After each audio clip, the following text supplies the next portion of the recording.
ओम शांति। मातेश्वरी जगदम्बा सरस्वती मम्मा जी सदा कहती थी, बीती को बीती देखो, दुनिया को ना जीती देखो। जिसके लिए मम्मा बताती थी, यह स्थिति सूक्ष्म में अभी बन जाए। दुनिया में जो हो रहा है उसे क्या देखना है। आत्मा जो पिंजड़े का पंछी बन गई थी, उसे भगवान उड़ना सिखा रहे हैं। तो इधर उधर नहीं देखना है।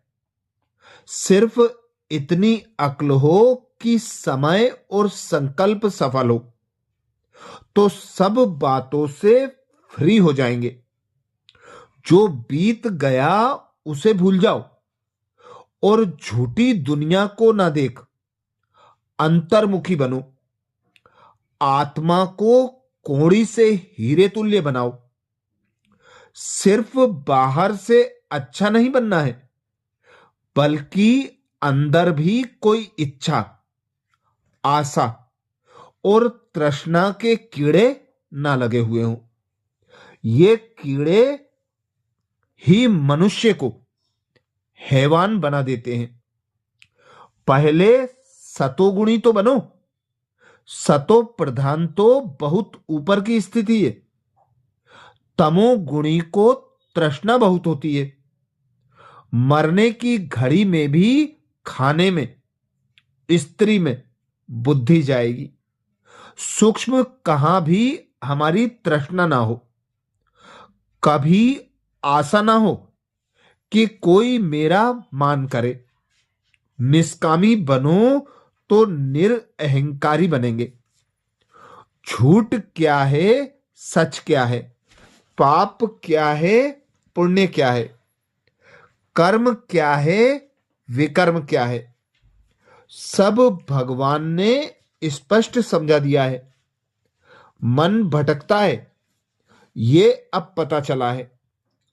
बुद्धि राइट रॉन्ग समझती है, पर योग नहीं लगाती है। दूसरे क्या कर रहे हैं, फलाना कैसे मरा, इसमें बुद्धि चलती रहती है। कोई जैसे भी मरा, हम कैसे मरे, ये ध्यान रखना है। हमारे मरने की गति कैसी होगी, अभी यह संगम पर ध्यान रखेंगे तो 84 जन्मों में श्रेष्ठ तरीके से शरीर छोड़ेंगे। इसलिए अब औरों का चिंतन बंद करो। हरेक के लिए शुभ भावना रखते हुए हरेक के प्रति शुभ भावना रखो, परंतु फिक्र नहीं करो। दुख नहीं देना है, दुख लेना भी नहीं है। यह भगवान की शिक्षा है, न दुख देना न दुख लेना। बुद्धि ईश्वरीय श्रीमत प्रमाण ठीक से कार्य करेगी तो संस्कार बदल जाएंगे। ऐसी स्टूडेंट लाइफ मरने तक हो तो ऐसे ही श्रेष्ठ संस्कार लेकर जाएंगे। दादी जानकी भी कहती हैं, वरदाता परमात्मा जी से मिला हुआ।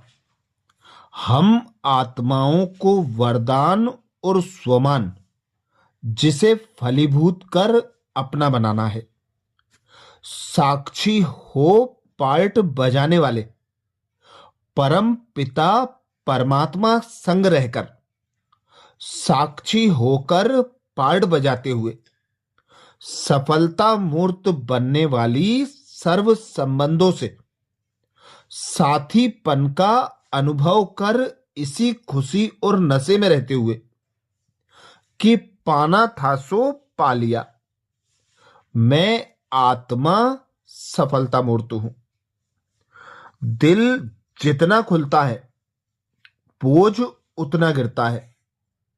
देने वाले का मन ठहरा नहीं रहता, वह बहता है और इसी बहाव में हल्केपन की असली पहचान छिपी है। जब आप किसी को कुछ देते हैं, समय, शक्ति, शुभ भावना, तो भीतर एक नरम सी जगह बनती है जहां अहंकार ठहर नहीं पाता। यही दाता का जीवन है, जो अपने भीतर इतना भरा हुआ हो कि कमी का सवाल ही ना उठे। देना सिर्फ एक कर्म नहीं है, एक अवस्था है, और इसी अवस्था में मन अपने आप मुक्त, निर्मल और हल्का हो जाता है। ऊंचे ते ऊंच भगवान ने हमारा भाग्य बनाया है। भगवान स्वयं कहता है, सभी अपने भाग्य को देख सदा हर्षित होते हो, दिल में सदा ये गीत गाते हो कि वाह मेरा श्रेष्ठ भाग्य, कि कभी कभी गीत बजता है, कभी बंद हो जाता है। सदा एक रस गीत बजता है, या कभी कभी स्लो हो जाता है, कभी तेज हो जाता है। सदा भाग्य के गीत गाते रहो, क्योंकि ये भाग्य किसने बनाया? भाग्य विधाता ने भाग्य बनाया है। ऊंचे ते ऊंचे भगवान ने भाग्य बनाया। तो जब स्वयं ऊंचे ते ऊंचे हैं, तो भाग्य भी ऊंचा बनाएंगे ना। तो यह नशा और खुशी रहे कि भगवान ने श्रेष्ठ भाग्य बना दिया। और कितने जन्मों का भाग्य बनाया, जन्म जन्म के लिए भाग्य बनाया। सिर्फ 21 जन्म के लिए नहीं, लेकिन सारे कल्प के अंदर भाग्यवान रहे। 21 जन्म बाबा कहते पूज्य बनते हो, और फिर द्वापर से पुजारी आपकी पूजा करते हैं, तो वो चैतन्य पूज्य राज्य अधिकारी बनते हो। और द्वापर से जड़ चित्र आपके पूजे जाते हैं, तो सारे कल्प का भाग्य है ना। अब अंतिम जन्म में भी अपने यादगार देख रहे हो ना। एक तरफ चैतन्य में आप हो, और दूसरी तरफ आपके ही जड़ चित्र हैं। तो चित्र और चैतन्य दोनों सामने हैं। चित्र को देख करके भी खुशी होती है ना। तो ऐसे पूज्य बाप द्वारा बने हैं। सारे कल्प में कोई अपना चैतन्य रूप में जड़ चित्र देखे, यह नहीं होता। अगर देखते भी होंगे तो भिन्न जन्म होने के कारण जानते नहीं हैं। लेकिन आप जानते हो कि ये हमारे जड़ चित्र हैं। माताएं जानती हो, आप सबकी पूजा होती है। तो चित्र और चैतन्य यही विशेषता है। कल क्या थे, आज क्या है, और कल क्या होंगे, तीनों ही काल आपके सामने हैं।